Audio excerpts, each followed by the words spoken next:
wondering if he was talking about kind of closed systems and proprietary systems versus open systems. I wonder if there's any sense from your research into like cell biology and so on that there would be an advantage to one form or the other. So when you talk about open source versus closed source, you're talking to some extent about boundaries. And we have to sort of recognize that boundaries are always perspective dependent and scale dependent. So even as open source as your code will be, there will still be boundaries about what's possible within that because it's been designed that way.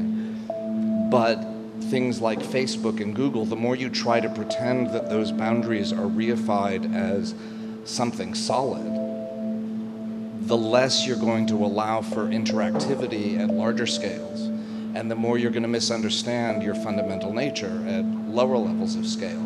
And that may work in the early stages of something like Google and Facebook when they were looser, but the tighter they make it a closed program, the less adaptation, the less creativity, etc. So I think that kind of adaptability and creativity go hand in hand. There are two sides of the same coin with recognizing that boundaries aren't real. And playing across those boundaries is part of what drives the creativity.